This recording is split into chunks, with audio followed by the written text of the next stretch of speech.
Hello, everybody. Buddy Webb, Midland, Texas. I got a real interesting video for you this morning. What we're looking at is a picture that was taken on October 1st, 2008. And you're seeing my realtor, Jeaneen Pruitt. This was the first day that I looked at the inside of this house. This home at 3802 Faircircle, Midland, Texas, had just been listed on the market. She had taken me by here already and showed me the outside, and she somehow knew it was gonna be on the market. On this day right here, I was going through the house taking pictures. I was looking at different houses transferring into town. My soon-to-be supervisor, Dane Wiggins, had offered, had told me to look at this job over here in Midland, and then they had made it into a promotion. I really think that Dane knows about this home being rigged. I was coaxed to come over here from Hobbs to Midland. But anyway, here I am, and I'm looking at this home and with Jeaneen, and this picture is very important because it shows that back door to my garage there. That's the utility room where she's standing. That's right where I was shot at. That's right where I fell to the ground. And so, but we're going to zoom in on this door, and you can see it's fine. There's nothing wrong with it, okay? And that's important because it timestamped that on that day that the door was fine, okay? Now I want to show you something.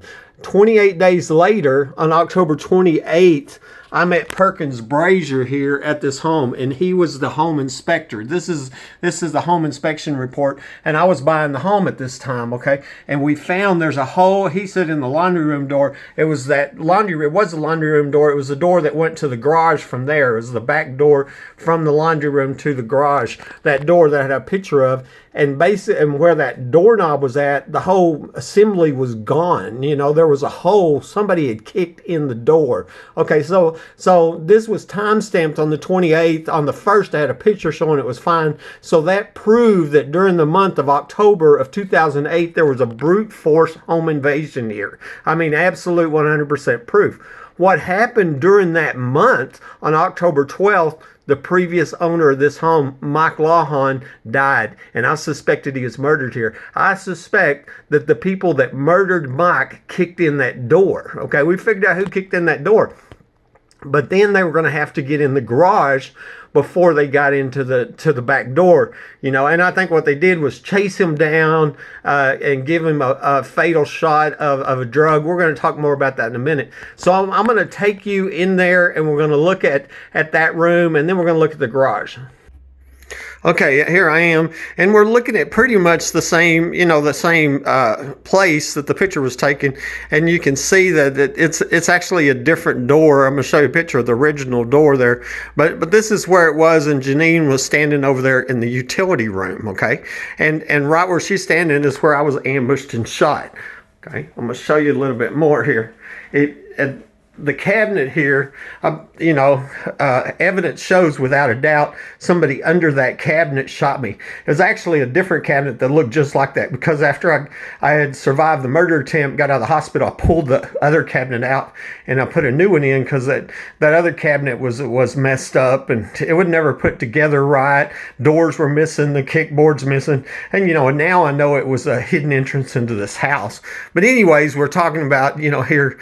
That what it's believed is the back door was kicked out, brute force entry into this home in October 2008, and I'm suspecting that happened when Mike was murdered here. Okay, but they'd have to get into the garage first.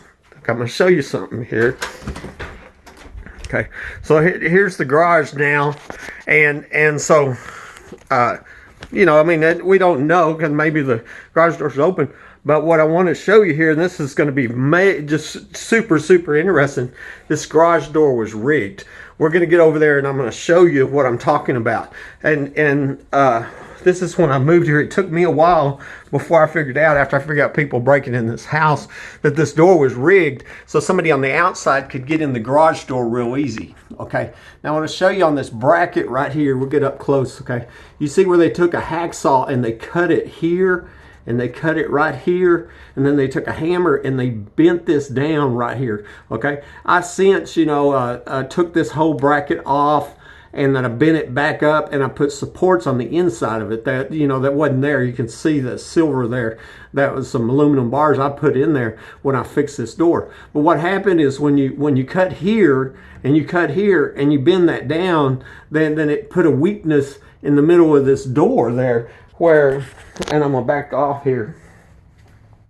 Okay, so it's a 16-foot door, and you cut out there right in the middle of it, and they could get in on the outside, and all you had to do was push with your hand, and that door would just fold, you know. I mean, it would fold to the inside, and then give you, you could just stick your arm in from the outside, and you pulled the lever. There was a rope that come off here, a safety lever I've taken off, but you pull that lever right here, and all of a sudden, boom, it pops this, and the whole thing comes open. So basically, it's rigged so from the outside you could be inside this garage door within about 10 seconds, and it's done on purpose. I've never seen anything like it, and I suspect that the killers, the people that killed Mike Lawhon, who are probably the same ones that tried to kill me, you know, they did that. They knew that. And this home was rigged. That's what I've been saying. I'm gonna show you some more evidence.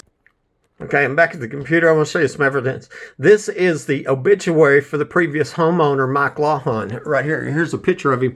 He was 27 years old, 2 little boys. You know, he was married to Sarah Buchanan. She was the widow that I bought this home from. And I just want to call out, you know, some of the family members, and some of them I talked to. Here, Susan Tennis was his mom. She died. I'm going to show you her obituary. That was one of the places that they said Mike died at. Susan McGain, I talked to on the phone. She had called me. And let's see, there's Barbara Pickering. I'm going to show you a message from her. And then there's another brother in there, that Brian Tennis right here, okay? And I'm going to show you messages from Brian Tennis. Also, a friend of mine, a Facebook friend that's from here, she wrote me here, and she was saying that she's a friend with one of Mike's friends, okay? And she said he was telling her, you know, Mike, the guy that lived here before you did, he was hanging out with Michael. He said Mike would always talk about how he felt like people were in his house, how he knew people were in his house. The same crimes that I reported, you know. I mean, I had a motion light on in my attic yesterday. I first reported somebody, you know, a burglary in 2010, November 2010. And, you know, and these crimes have gone on nonstop because this home is rigged, okay? You know, after I was shot, I started doing research on what happened to the last homeowner, Mike Lawhon, because I was told that he died by an accident. And so I get online and I Google Mike Lawhon, and the Odessa American posted a death notice for him. And I'm going to show you here, right here, William Michael Don Lawhon, okay? And this death notice was posted on October 14th, 08. Okay, so he died on October 12th, and it says he died in Fort Worth, okay? There's the date showing that when they posted that, okay? Odessa American, okay? But 4 days later, the Odessa American posted a second death notice for Mike Lawhon. Okay, it looks just like it. It was posted on the 18th, okay, and they changed the location of death to say he died at his residence, okay? That was this home that was for sale in Midland, Texas, okay? And so, you know, I've never ever seen that in my whole life where you know, a newspaper changes the whole town that somebody died in. And these two death notices were posted on the internet for like 10 or 12 years. And it was actually recently deleted by the Odessa American. And that was after I had sent this evidence to the Texas Rangers and to Sheriff Kreiner going, look, here, I'm telling you, they murdered Mike Lawhon here, you know. I mean, you know, here it is. You know, the paper itself said he died in Fort Worth, and then 4 days later, they changed the location of death, say he died at his residence, and that confirmed what the neighbor told me, Marilyn DeLuigi. She told me twice that Mike died in this house. She also said somebody else died here before him.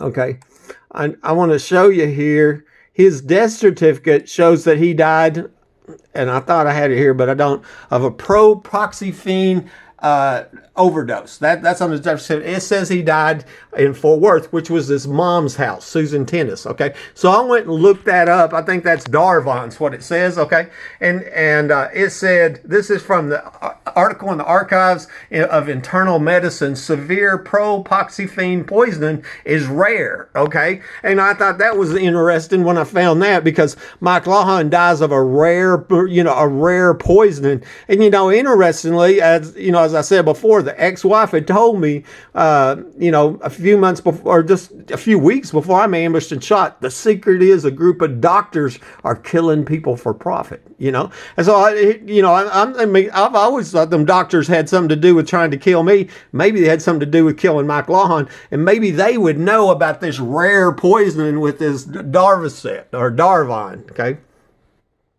here's the mother of Mike Lawhon, Susan Tennis, okay, and then she dies in 2016, okay, and so now we can't talk to her and ask her, because something's real fishy with the neighbor saying that Mike died here in Midland, and then the Odessa American there posting 2 conflicting death notices, and that was her house over in Fort Worth where he officially died at, right?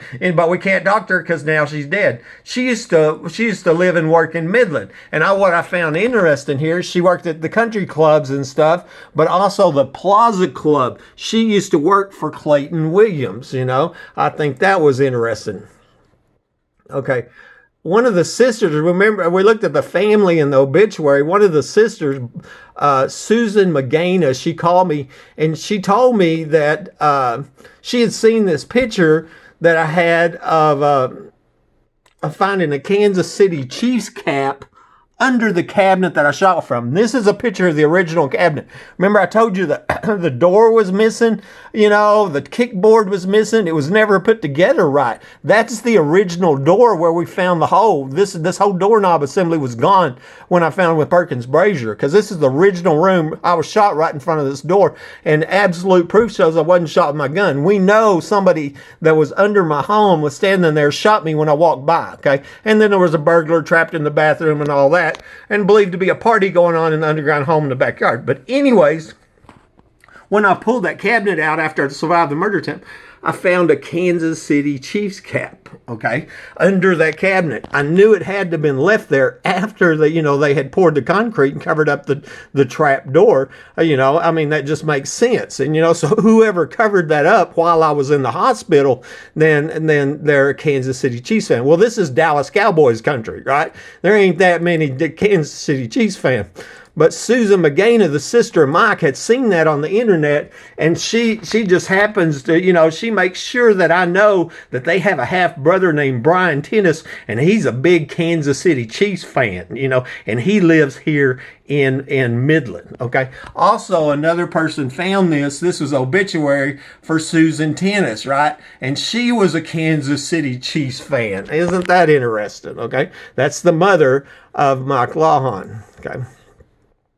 So here's a private message from Brian Tennis. I talked to him on private messenger. Remember, the sister, Susan Magana, she's the one that offered up the information that Brian was a big Kansas City Chiefs fan, because she knew I'd found that cap under that cabinet I was shot from, okay? And here's Brian. He's calling Susan a liar.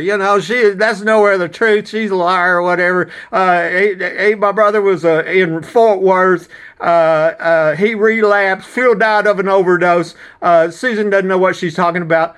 But then he goes on and says, my brother choked his wife with a rifle and then had to be talked down by me. So there was some kind of confrontation between Brian Tennis and Mike Lawhon before Mike died, And as I said, I hear all this evidence. I believe Mike was murdered here and taken to Fort Worth, okay?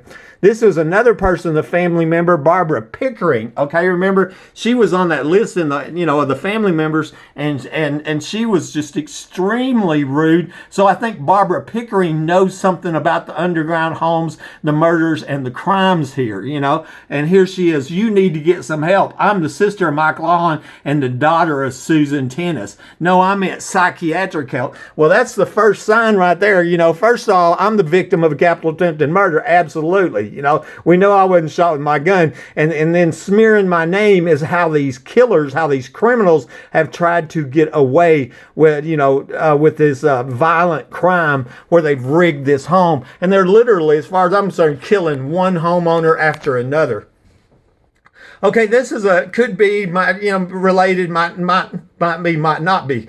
But I was online and I was doing research for Lawhon in Fort Worth, okay, Googling it, whatever. And I found this news story and it was posted in the Fort Worth newspaper, okay. It has since been deleted, and that's another clue. When the press starts deleting news stories that I find and think might be important, that's a big old red flag goes up going, oh, you stumbled onto something, right?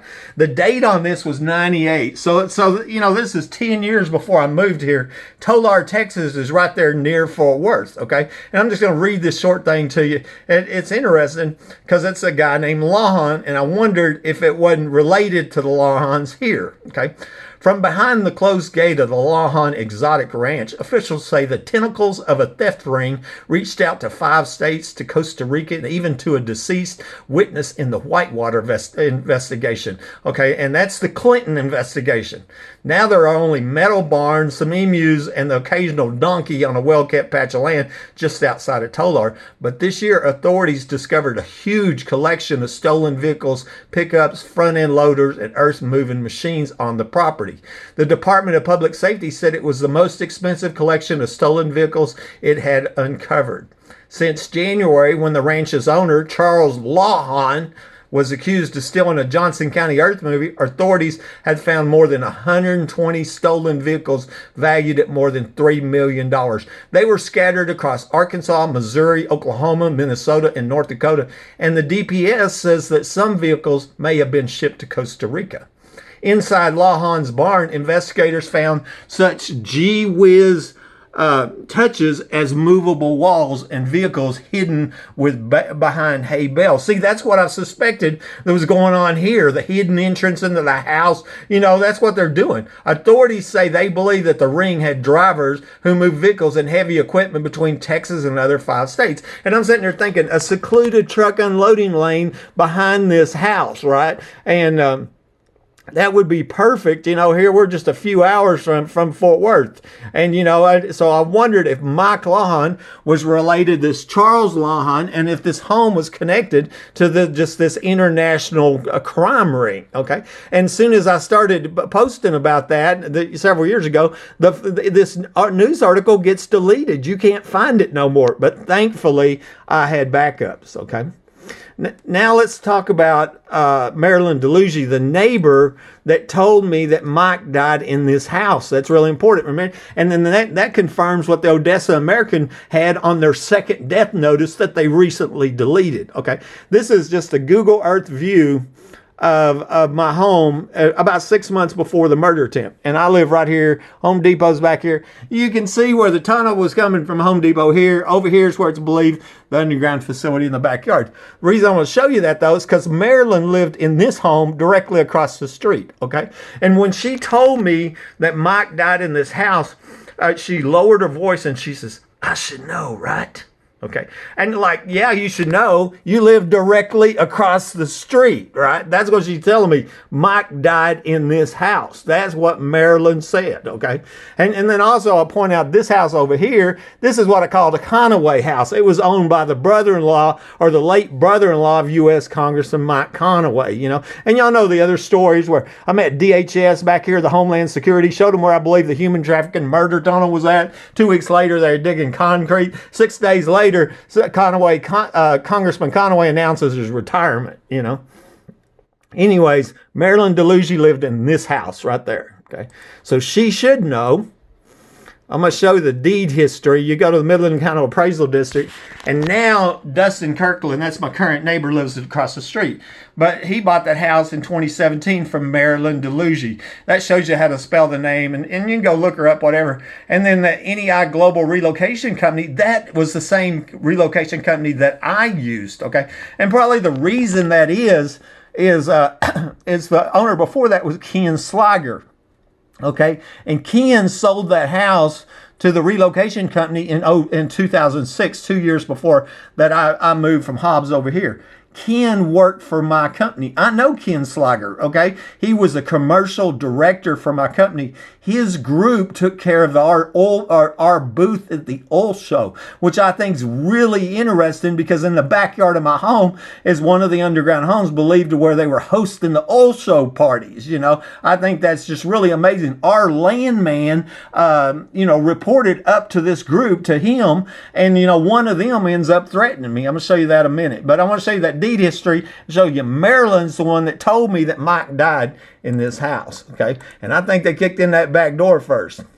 Here, this picture is taken on the day that she moved, okay? And there's a U-Haul in front of her house, okay? My home is this way. Okay, what I'm showing you is on the ground here. And I want to show you this asphalt. It looks like a tunnel is going from here to there. Do you see that? Is that pretty obvious? Of course, that's been, torn up and covered up and new asphalt laid down now. But I got that picture, and that there was a tunnel going from this house over to that house, I wondered that. And, maybe some of that sewer pipe stuff, man-sized tunnel pipe, okay? And then also I made a recent video about this. This was the business owner here and the Freemason here that told me 4 people had been died in my house, and he asked me their names, And so I believe that Mike Lawhon was one of the people that Aaron Packelhofer was asking me about. I think Aaron Packelhofer knows the 4 names. He's the one that got the $72,000 grant from the city of Midland, and I've wondered if that wasn't to buy his silence, Don't be telling people about them people being murdered there, Okay, so here I'm going to move on. Marilyn said that somebody else died here before Mike, okay? And so I want to show you something here. I sent this after I was ambushed and shot in 2012. The next year in 2013, I sent this to Odessa Crime Stoppers. This is copied and pasted right here, this message to the Odessa Crime Stoppers. And it was about a still missing man named Rini Escobar Sanchez. And I said I was transferred to Midland in October. I bought a home at 3002 Fair. The home was in poor shape, looked like it was abandoned, etc. Right after I moved here, I noticed the smell of something dead on the west side of my home, but I could never locate it. That smell was there for about 6 months. Even walked around the west neighbor's house to see if it was coming from there. I said something to this neighbor. I also found remnants of clothing that was half buried. That was the next door neighbor. Also found remnants of clothing that was half buried by the fence on this side of my home. I would bet that some of the clothing remnants can still be found there. That's what I'm telling the Crime Stoppers this. Since this was 4 years ago, it was prior to me figuring out this home was being broken into repeatedly and being shot from a hidden basement under it on January 28, 2012. Oh, I have overwhelming proof that I was shot from under a cabinet in my utility room, but I've been unable to get the local police to do anything about it. I understand this is not OPD or Odessa's problem, but the place from where I was shot is on the same walls where the dead body smell was coming from back when I first moved here. I'm not reporting this to bring attention to the hidden basement and the murder at that time of my life, even though that'd be nice, but to alert you that I think it's possible that Rini may be buried on or near my property 4 years ago. And so I sent 2 of them to Crime Stoppers. Nobody ever looked at my home. Okay. And right after that, they pulled over a guy and he confessed to the murder with a huge smile on your face. I'm going to show you that in a minute. And then I also sent this, that's why it's here, because this is a message to the Odessa American reporter, John Van Wandernham. And, I was telling him this tip was submitted to the Odessa Police Force via the web form on January 15th. I think they would, I would think that if they haven't found Rini yet, then they might come here and look, and, et cetera, et cetera, et cetera. I didn't get any reply on that either. But, so I contacted the press, press has been a major party to covering up crimes here. So anyway, they arrested this guy, okay, Jesus, okay, and he confesses to capital murder. Look at this great big grin on his face. I made a point of that, you know. I'm wondering if he wasn't bribed. It's like, if you confess to this murder, and that way we won't go to Buddy's house and uncover the underground facilities, and then we'll make it worth your while, you know. And he like, I won the lottery. Oh, look at there, I got a big old smile on that place. I'm, you know, and normally you'd be worried about getting the death penalty, right? You know, but here he is, and he just tickled to death. That's the greatest thing ever happened to him. You know, he was right driving down the road, you know, and you know, and now look at all this money he's going to get, you know. I don't know that, but that's what I suspected. So anyways, they arrested him. Nobody come look at my house. Jesus Miguel Venegas was his name. And this is the missing person report from Rini Escobar Sanchez. What I want to show you the date on it, July 12, 2008, 3 months before Mike Lawhon died, and I believe was murdered at this house and taken to Fort Worth, okay? But remember, Maryland told me somebody else died here before him, and I've wondered if that wasn't Rini, and I even wondered if he wasn't buried over there because the death smell and that side of the lawn, okay?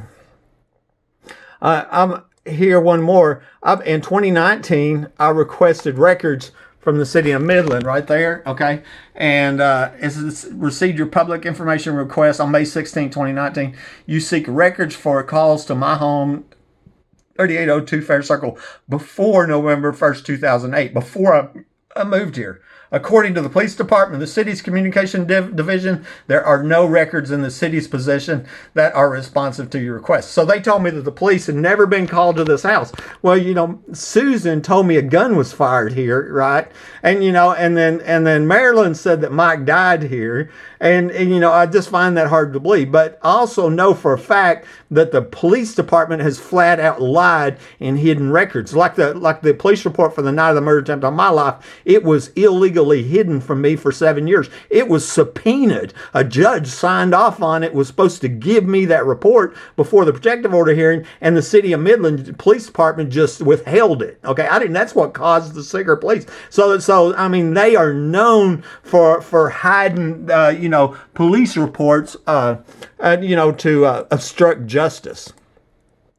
This one's a little screenshot from a Facebook friend, Stephanie Black Stevenson, and she's telling me this story about the widow who had been Sarah, and said that she told everything she said and told the neighbors wouldn't even speak to her about all the stuff she was telling them, you know, and you know, and I've long suspected that too. You can't have all these crimes, daily crimes, $1 million underground facilities. There's all kinds of evidence, you know, you know, nothing from these neighbors here. I've long thought they know about it, but I also thought lots of people in this town know about it. There was a video I did yesterday showing that. Okay. I think I showed this.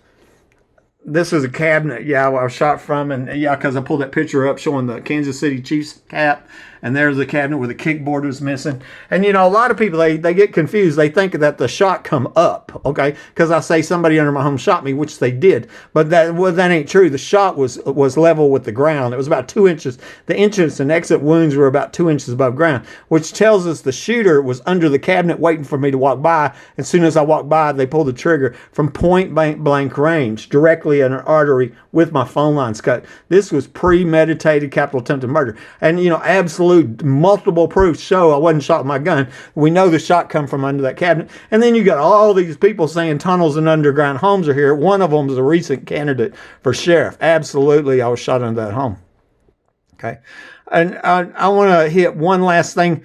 Remember the story of Matt Hyman, the landman attorney that died 2 weeks before the murder attempt on my life, okay? And I've suspected that Matt was electrocuted in my hallway when I put electricity on my doorknob to stop you know, another home invasion. And I've told that story multiple times, okay? And there's reasons why I believe that. But the reason I put electricity on that door is because I was worried they were going to kick the door in like I believe happened to Mike Lawhon. Now you know why I was worried about them kicking that door in, because I believe they kicked in that back door when they killed Mike. And they probably used that rigged garage and got in the garage and come in and they killed him, okay? The other thing, he's a landman, you know, and that's what's, landmen are who I suspect to be involved in the underground parties and then the prostitution, the forced prostitution, here you're going to prostitute or you're going to be murdered. That's what happened to the little girl.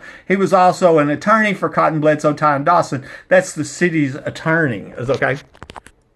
And so I've long suspected his sister-in-law, former sister-in-law, Natalie, was my nurse. Of course, this story's not about Matt, but, this is some of the stuff where I figured out that, I was asking questions to eliminate him. Was he electrocuted when I put electricity on my door? Because he died on the same day. He was a young man, died on the same day, And she said, oh, he had a genetic heart defect nobody knew he had. So he had sudden heart failure, 33. And you know what? Electricity stops the heart. That's what happens, And the real truth is, if his friends that were with him would have called EMS, they could have probably saved his life, because electricity also restarts the heart, People that are electrocuted, you give them CPR, and then you get that defibrillator coming, and you can usually save their life, But I think his friends that were with him, and they came in from the underground trapdoor entrance, they panicked, They didn't want to go to prison because they were breaking into a private home committing a felony, okay? And then I asked her, what time did he die? Because if he died in the morning, then, I knew it wasn't him. Oh, he died the same exact time that you had electricity on your doorknob. And the only witness was his widow, Leslie, and she marries the guy that threatened me, right? And you know what? Brian Hillman. And amazingly, it wasn't 2 weeks ago. I have a video on this called Threaten Again. This guy threatened me at the grocery store. And I pointed out and asked him, I said, is that a threat? He says, you better watch your back. And I said, is that a threat? He says, you bet it is, And I went out there and posted it on the internet immediately. This guy is still threatening me. And here he was, they're trying to stop me from asking questions. Well, it was Matt Hyman died in my house. Because what I'm suspecting is they come in my home, and I'm not sure it's Brian, but I'm suspecting that Matt Hyman and his friends were in my home. He gets electrocuted. They try to cover it up, okay? But then they're mad at me, trying to blame me because their friend died. And then so they planned my murder for 2 weeks later, and that's when I'm ambushed and shot with my phone lines cut, And this guy, Chris Mertz right here, he was one of my company's landman, and guess who he reported up to? Ken Sliger, that lived across the street from my home. This is Buddy Webb, Midland, Texas.